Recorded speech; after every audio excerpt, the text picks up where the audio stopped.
하나님 아버지,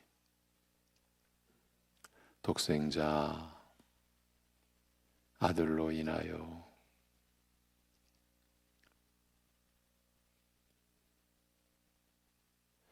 저희로 하여금 영생의 나라에 이르도록 역사하여 주심을 감사드립니다. 아들을 죽이시기까지 하셔서 저희를 사랑하셔야 했던 하나님의 그 뜻과 마음과 사랑을 저희로 하여금 말씀으로 깨닫도록 알도록 그 사랑 안에 거하도록 인도하여 주심을 감사를 드립니다. 올해도 우리에게 허락된 고난주간에 이 새벽 나누는 말씀 가운데 우리 주 예수 그리스도의 은혜와 아버지 하나님의 사랑을 기록된 말씀을 통해 성령님의 역사로 말미암아 더 깊이 더 풍성하게 우리 주 예수 그리스도의 대속의 은혜를 깨닫고 그 은혜를 누리며 사는 우리로 더 견고히 세워주시옵기를 간구하오며 주 예수 그리스도의 이름으로 기도하옵나이다. 아멘. 히브리서 9장, 어제에 이어서 히브리서 9장 27절부터 10장 7절까지 보시겠습니다. 히브리서 9장 27절부터 10장 7절까지 같이 보시겠습니다.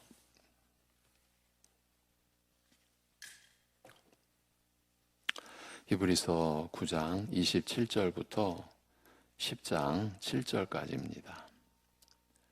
다 같이 한 번 죽는 것은 사람에게 정해진 것이요 그 후에는 심판이 있으리니 이와 같이 그리스도도 많은 사람의 죄를 담당하시려고 단번에 들이신 바 되셨고 구원에 이르게 하기 위하여 죄와 상관없이 자기를 바라는 자들에게 두 번째 나타나시리라. 율법은 장차 올 좋은 일의 그림자일 뿐이요 참 형상이 아니므로 해마다 늘 드리는 같은 제사로는 나아오는 자들을 언제나 온전하게 할 수 없느니라. 그렇지 아니하면 섬기는 자들이 단번에 정결하게 되어 다시 죄를 깨닫는 일이 없으리니 어찌 제사 드리는 일을 그치지 아니하였으리요. 그러나 이 제사들에는 해마다 죄를 기억하게 하는 것이 있나니 이는 황소와 염소의 피가 능히 죄를 없이 하지 못함이라. 그러므로 주께서 세상에 임하실 때에 이르시되 하나님이 제사와 예물을 원하지 아니하시고 오직 나를 위하여 한 몸을 예비하셨도다. 번제와 속죄제는 기뻐하지 아니하시나니 이에 내가 말하기를 하나님이여 보시옵소서. 두루마리 책에 나를 가리켜 기록된 것과 같이 하나님의 뜻을 행하러 왔나이다 하셨느니라. 아멘. 한 절을 더 보시겠습니다. 10절입니다. 10절 한 절만 시작. 이 뜻을 따라 예수 그리스도의 몸을 단번에 들이심으로 말미암아 우리가 거룩함을 얻었노라. 아멘. 27절 본문, 죽는 것이 사람들에게 단번에 정하여지고 그 후에는 심판이 있는 것과 마찬가지로 이와 같이 그리스도께서도 많은 사람의 죄를 담당하시고자 단번에 제물로 드려진 바 되셨으나 두 번째는 죄와 상관없이 자기를 바라는 자들에게 구원을 위하여 나타나시리라고 합니다. 죽는 것이 사람들에게 단번에 정하여지고, 이는 아담의 범죄 이후 사람은 그 죄로 말미암아 죽는 것이 확정되었으며 이후에는 두려운 심판이 닥칠 것을 기다리게 된 것을 두고 한 말입니다. 인류와 현 창조의 이 끔찍한 불행은 단번에 이루어진 일이었습니다. 단 한 번 아담이 범죄하는 것과 더불어 단번에 초래된 불행이었습니다. 그러나 아무리 발버둥 쳐도 사람 스스로 벗어날 수 없는 이런 죽음과 멸망의 불행한 굴레에서 벗어나게 하신 그 은혜를 두고 말하되, 그리스도께서 많은 사람들의 죄를 지시기 위해 단 한 번 그리고 단번에 제물로 드려지셨으며 이제는 죄와 상관없이 구원을 위하여 그를 기다리는 자들에게 두 번째로 나타나실 것이라고 말합니다. 그리고 오늘 우리가 끝에 보았던 히브리서 10장 10절에 이 뜻을 따라 예수 그리스도의 몸을 단번에 들이심으로 말미암아 우리가 거룩함을 얻었노라고 하십니다. 불완전하고 잠정적인 것을 완전한 것으로 대체하고자 하시는 하나님의 이런 뜻을 쫓아 그리스도께서는 자기 몸을 단번에 들이심으로써 단 한 번 그리고 단번에 들이신 제사로 말미암아, 그 제사, 예수 그리스도의 죽으심을 가리키는 거죠. 그 제사로 말미암아 우리로 하여금 거룩하여지게 하셨다는 말입니다. 어제 나눈 히브리서 9장에서의 말씀은 이렇게 정리가 됩니다. 예수 그리스도의 몸을 단번에 들이심으로 말미암아 우리가 죄사함을 얻었다. 그런데 이어지는 10장에서는 그 10절에서 예수 그리스도의 몸을 단번에 들이심으로 말미암아 우리가 거룩함을 얻었다 라고 하시는 것입니다. 그리스도의 몸이 단번에 드려지는 그 단 한 번의 제사로 말미암아 우리가 죄사함을 얻었다고, 그리고 거룩함을 얻었다고, 이것이 하나님의 말씀입니다. 이제 우리 자신에게 물어보겠습니다. 우리의 믿음 안에 이런 내용이 들어있나요? 질문을 달리 해보면 우리 교회의 믿음 안에 이런 놀라운 사실이 들어있나요? 우리 각자뿐만이 아니라 우리 함께 답해야 할 질문임에 틀림없습니다. 왜냐하면 히브리서 안에 분명히 예수 그리스도의 몸을 단번에 들이심으로 말미암아 우리가 죄사함을 얻었을 뿐만이 아니라 거룩함을 얻었다는 말씀이 기록되어져 있기 때문입니다. 그래서 어제부터 보았던 9장 끝부분과 10장 10절 사이의 내용을 요점만이라도 살피도록 하겠습니다. 가능한 한 14절까지 이번 고난주간 새벽 기도의 말씀으로 여러분과 나누고자 합니다. 9장 27절에 한 번 죽는 것은 사람에게 정하신 것이요라고 한 우리말 번역은 흔히 하는 말처럼 사람은 언젠가 한 번은 죽기 마련이라는 뜻으로 생각하기 쉽습니다만 전후 내용과 잘 부합하지 않을 뿐더러 27절의 내용을 주의 깊게 살필 경우 이보다 훨씬 깊은 뜻을 담고 있음을 알 수 있습니다. 사람들이 흔히 하는 말로 사람은 한번 죽기 마련이지, 이런 말이 아니라는 그 뜻입니다. 우선 그 후에는 심판이 따른다는 말과 연결되어 있으므로 사람이 죽게 된 일이 심판과 밀접한 관계가 있음을 짐작할 수 있습니다. 일반적으로 사람들이 사람은 태어나서 죽게 마련이지라고 할 때 심판이 따른다라는 그런 이해, 그런 인식은 못 갖는 거죠.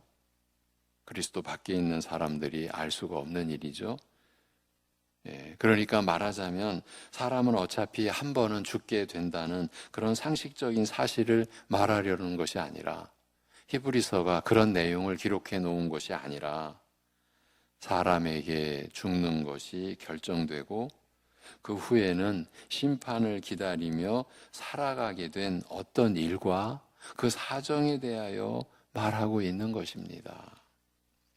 그리고 28절에 이와 같이라는 표현은 이 일이 그리스도께서 사람을 구원하시고 그의 재림을 기다리며 살게 하신 일과도 밀접한 관계가 있음을 말해주고 있습니다. 그런데 27절에 한 번 죽는 것은 이라는 표현에서 한 번이라는 말과 28절에 단번에 들이신 바 되셨고 라는 표현에서 단번에라는 말은 본래 똑같은 말을 각각 다르게 번역한 것입니다만 흔히 단 한 번 또는 단번에라는 뜻으로 사용이 됩니다.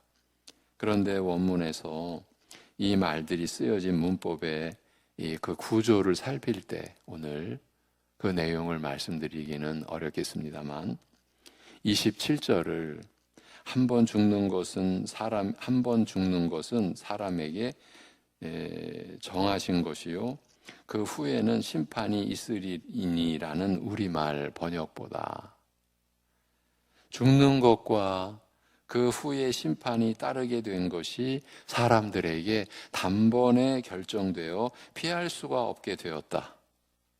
다시 들려드리면 죽는 것과 그 후에 심판이 따르게 된 것이 사람들에게 단번에 결정되어 피할 수가 없게 되었다는 뜻으로 번역하는 것이 나을 것입니다.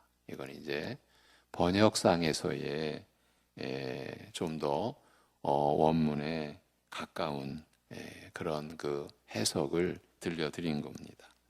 이처럼 사람이 죽음을 당하게 되고 그 후에는 심판을 기다리며 살아가야 하는 이 불행한 결정이 단번에 내려져 돌이킬 수 없게 되었으며 그 결정이 모든 사람에게 보편적으로 효력을 미치게 된 역사적 계기를 찾는다면 아담의 범죄와 그에 대한 하나님의 결정을 말할 수 있을 것입니다.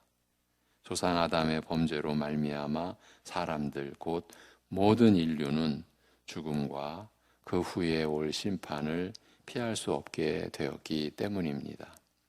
28절에 이와 같이 그리스도께서도, 그러니까 이와 같이 27절에 지금 우리가 나눈 그 내용을 받아서 이와 같이 그리스도께서도 많은 사람의 죄를 담당하시고자 단번에 제물로 드려진 바 되셨으나 두 번째는 죄와 상관없이 자기를 바라는 자들에게 구원을 위하여 나타나시리라고 합니다.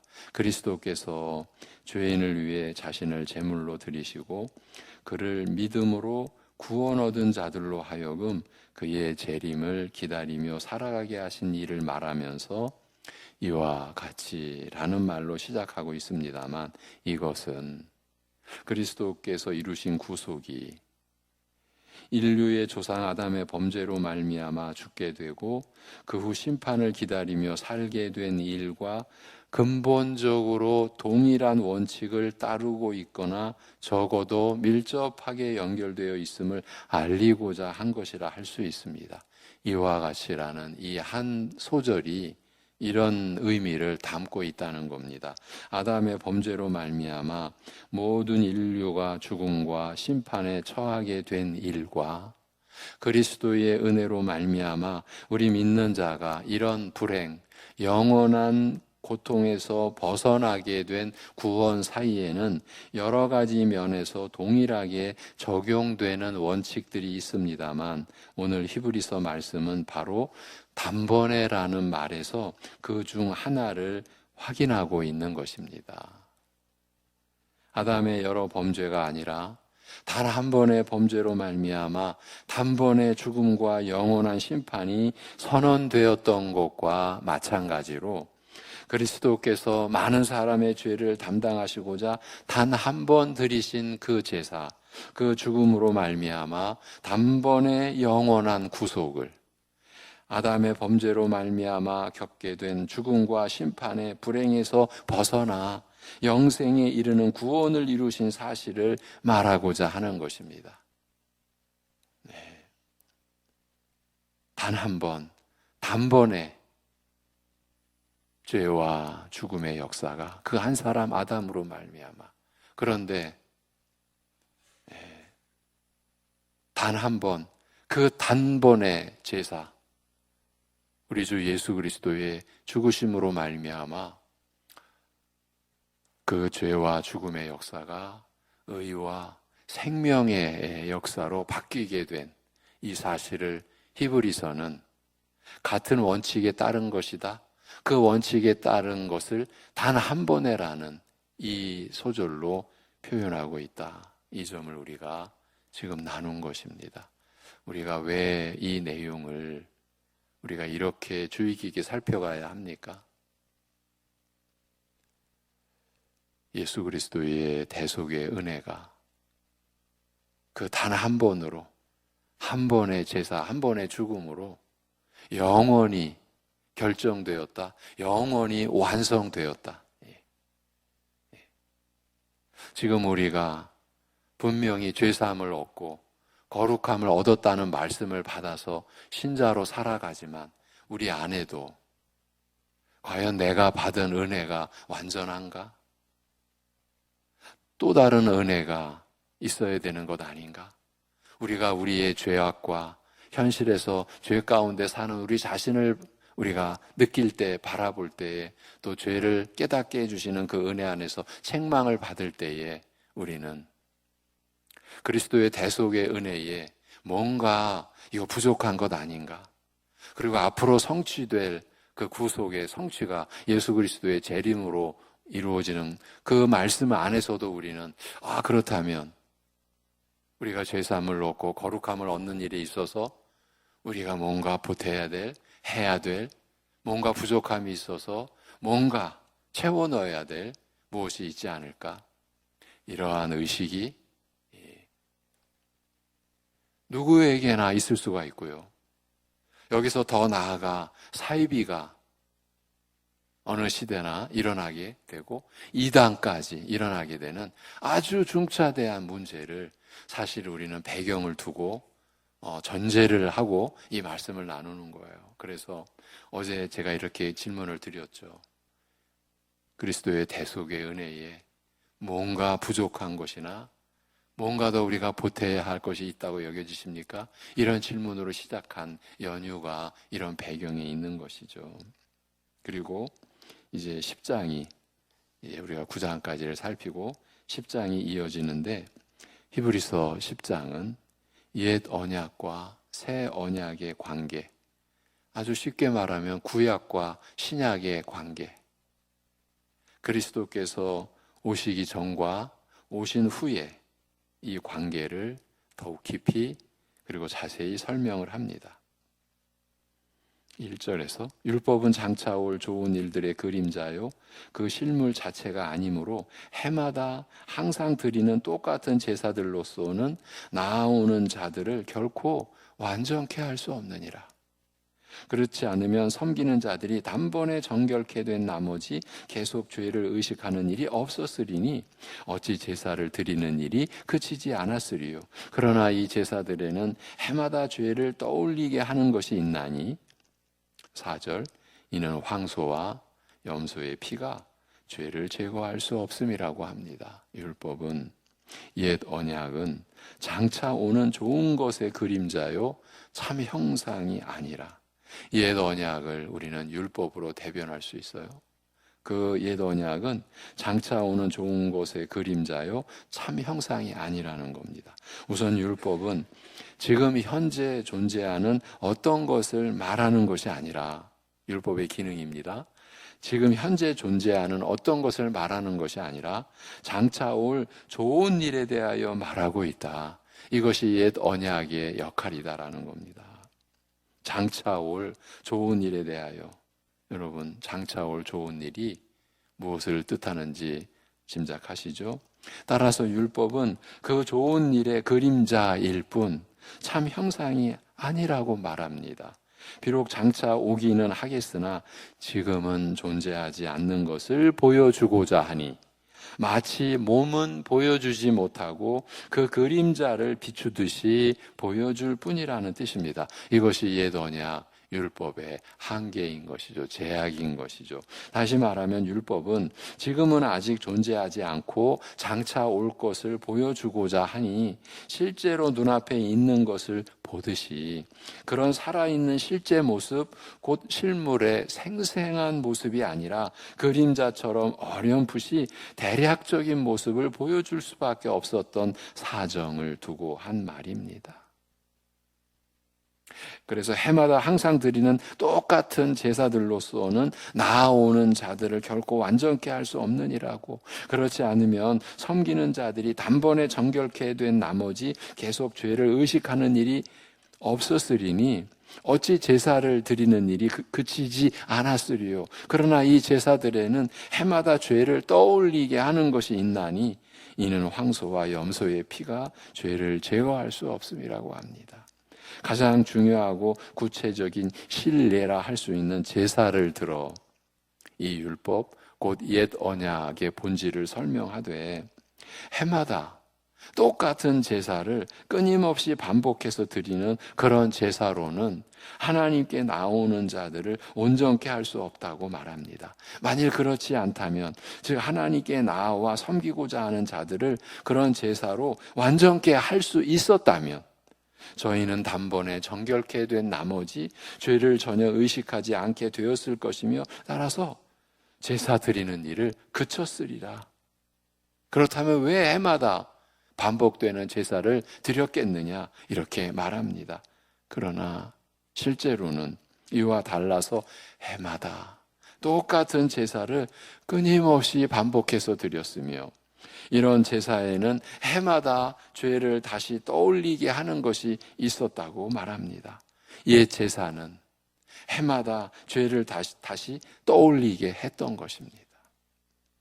그리고 그 이유는 황소의 염소의 피가 죄를 제거할 능력을 지니지 못하였기 때문이라고 말합니다. 옛 언약 하에서 짐승을 제물로 삼아 제사를 드렸으나 그 제사는 자체 안에 죄를 제거할 능력을 지니지 못한 탓에 제사를 드린 후에도 여전히 죄를 떠올리게 하였으며, 따라서 똑같은 제사를 해마다 반복해서 드린 것입니다. 히브리서 제1차 수신자가 히브리인, 유대인, 이스라엘 사람들이라는 것을 우리가 염두에 둔다면, 이들만이 지녔던 율법의 그 옛 언약의 대표적인 그 언약의 내용, 그 제사의 본질과 한계를 이렇게 히브리서 기자가 기술해가고 알리고 있는 그 뜻, 그 마음을 조금 이해가 되시죠? 유대인들이 이 옛 언약의 굴레에서 벗어나야만 했기 때문이에요. 그래야 예수 그리스도를 붙잡을 수 있었기 때문이죠. 이처럼 자체 안에 죄를 제거할 능력을 지니지 못한 제사를 해마다 반복해서 끊임없이 드리도록 율법을 통하여 명하신 이유가 무엇인지, 이처럼 자체 안에 죄를 제거할 능력을 가지지 못한 옛 제사의 연약함과 한계가 무엇이며 어디까지인지 설명하고자 시편 40편을 인용하여 말하는 것이 이제 5절 이하입니다. 달리 말하면요, 이런 옛 제사와 비교하여 그리스도께서 드리신 제사의 경우, 그리스도의 죽음, 근데 이것을 유대인들에게, 히브리인들에게 지금 밝히려는 거죠. 알리려는 거죠. 그 그리스도께서 드리신 제사의 경우 이 땅에 속한 성소가 아니라 하늘 성소에 들어가서 드리신 영원한 제사. 어제 우리 하늘 성소에 들어가서 드리신 영원한 제사가 바로 이 땅에 사람으로 오셔서 고난받으시며 죽임당하시기까지 하시며 부활하시고 승천하사 하늘 보좌에 앉으신 그 전체가 하늘 성소에 들어가서 드리신 영원한 제사라고 했지요. 그 옛 언약의 제사가 바라본 제사의 실체, 그림자가 아니라 실물 자체인 그 완전한 제사의 본질이 무엇인지 알리고자 시편 40편 6절에서 8절을 인용하여 이렇게 말합니다. 5절입니다. 그러므로 그리스도께서 세상에 들어오실 때에 말씀하시기를 주께서 제사와 예물을 원치 아니하시고 오직 내게 한 몸을 마련하셨나이다. 주께서 번제와 속죄제를 기뻐하지 않으셨나이다. 그때 내가 말하기를 보옵소서. 두루마리 책에 나에 관하여 기록되었으니 하나님이여 주의 뜻을 행하고자 내가 왔나이다. 하나님이여 주의 뜻을 행하고자 내가 왔나이다. 아버지의 뜻을 행하고자 내가 왔나이다. 이번 주일 요한복음 10장의 말씀으로 우리를 위해 하신 그리스도의 그 대속의 은혜, 우리의 죄로 인하여 죽으시는 그 죽음 안에 아버지와 아들의 사랑이 어떻게 나타나 있는지 우리가 나눈 말씀의 요점이었죠. 우리는 십자가를 바라볼 때 죄인들을 사랑하신 그 하나님의 사랑이 우리에게는 더 크게 다가오는데 놀랍게도 그 사랑 안에는 영원 전부터 성부, 성자의 사랑, 아버지와 아들의 사랑, 그 아버지의 뜻을 이루어 드리고자 성자께서 죄인들을 위한 죽음에 이르시기 위하여 사람이 되시는 그러한 성육신의 은혜까지도 우리가 나눴었죠. 여기서 하나님이여 주의 뜻을 행하고자 내가 왔나이다 하였도다. 이렇게 말씀합니다. 그리스도께서 사람이 되어 세상에 오신 일, 곧 그의 성육신과 관련하여 하나님께서 제사와 소제를 원치 아니하시고 한 몸을 예비하신 것을 밝힌 내용입니다.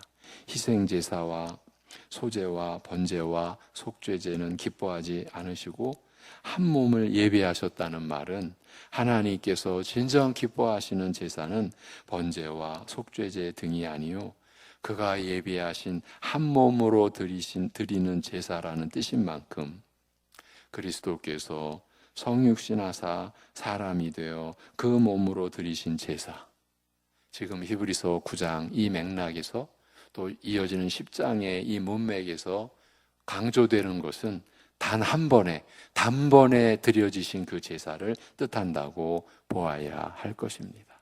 그 단 한 번에 단번에 드려진 제사, 예수 그리스도의 죽으심, 이것은 완전하다, 완전하였다, 그리고 영원하다. 우리가 이 은혜를, 그래서 그리스도 안에서 우리가 죄사함을 얻었다. 어제 우리가 나눴던 구절 중에 그리스도의 몸으로 말미암아 우리가 속량, 구속, 곧 죄사함을 얻었다. 그런데 히브리서 10장 10절에서는 거룩함을 얻었다라고까지, 이것이 하나님의 말씀에 우리가 참으로 감당할 수 없는 은혜의 깊이고 은혜의 규모고 은혜의 크기인 것이죠. 이건 신비 중에 신비인 것이죠. 죄사함을 얻었어요. 거룩함을 얻었어요. 그런데 그것이 단 한 번에 단번에 드려진 제사예요. 이것으로 영원히 결정됐고 성취됐고 완성됐어요. 우리 주 예수 그리스도로 말미암아 이제 우리에게 임할 그 영원한 하나님 나라에서의 그 영생의 삶이 완성되는 그때를 가리키는, 그때 성취되는 속량의 말씀이 성경에 분명히 있음에도 불구하고 과거나 지금이나 그 앞으로 있을 그 속량의 성취의 그 결정은 이미 단번에 드려진 그리스도의 이 제사로 말미암는다. 이것을 히브리서는 우리에게 말씀하여 주고 있는 겁니다. 기도하겠습니다.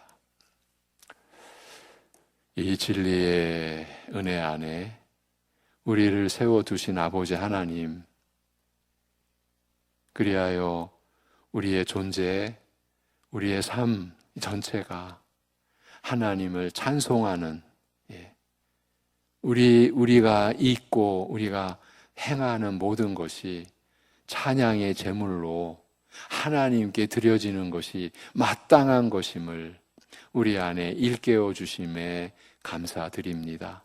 아버지 하나님, 이 진리를 알게 하시고 받게 하시고 그리고 이 진리의 은혜를 따라 살게 하여 주시는 것이 또한 그리스도의 대속의 은혜를 가지시고 우리 안에 임하신 성령님의 증거하시며 그 능력 있는 역사로 말미암아 우리가 신자로서 죄사함을 얻고 거룩함을 얻은 자로서 우리가 살아가는 것임을 말씀하여 주시고 일러 주시고 우리의 무지를 일깨워 주시고 우리로 하여금 하나님의 오래 참으심의 은혜까지도 우리가 깨닫고 받도록 하여 주심을 감사드립니다. 아버지 하나님, 우리가 하나님 앞에서 산 소망, 하나님의 영광을 바라는 소망을 지니게 된 것, 우리의 그 어떠한 행실로 인한 것이 아니라 우리가 그 죄사함을 얻은 것이, 거룩함을 얻은 것이 우리의 그 무엇에 의한 것이 아니라 오직 우리 주 예수 그리스도의 그 대속에 제물되어 주신, 화목 제물되어 주신 오직 그 은혜, 단 한 번, 단번에 이루어진 그 구속의 은혜로 말미암은 것임을 우리가 잊지 아니하고, 그래서 우리가 그 은혜를 벗어나서 마치 우리 스스로 무언가를 교회 안에서 하나님 나라 안에서 행한 것처럼, 내가 이룬 것처럼, 그래서 우리가 나타내지 않으면 안 되는 것처럼 지금까지 우리가 행해왔던 그 무모하기 짝이 없는, 있을 수 없는 기막힌 그러한 행실의 그 범죄와 죄악됨과 허물을 우리가 회개하고 버리고 온전히 주님의 은혜만을 찬양하며 그 은혜만을 높이며 우리가 우리 자신을 통해 나타내야 될 것, 이 단 한 번에 단번에 드려진 우리 주 예수 그리스도의 대속의 은혜, 구속의 은혜만이 우리 교회가 선포하는 진리요, 교회에 지체된 우리가 나타내고자 하는 것이 오직 이것뿐임을 우리가 나타낼 수 있는 그러한 믿음의 온전함에 우리가 이르러갈 수 있게 인도하여 주시옵소서. 아버지 하나님, 이러한 은혜 안에서 그럼에도 여전히 우리는 육신의 연약함과 또 고통과 아픔을 지니고 살아가고 있는 것을 오늘도 긍휼히 여기사 그러기에 때를 따라 도우시는 은혜를 구하고 얻고자 우리가 은혜의 보좌 앞에 담대히 나아갈 때에 우리의 이 모든 연약함을 치유하신 주님께서 우리와 함께 하시고 그 안에서 우리가 하나님께 산 소망을 두고 결코 좌절과 낭망에 처하지 않고 주님을 전적으로 의지할 수 있는 믿음의 역사로 오늘도 살게 하여 주시옵소서. 역사하여 주시옵소서. 우리 주 예수 그리스도의 이름으로 기도하옵나이다. 아멘.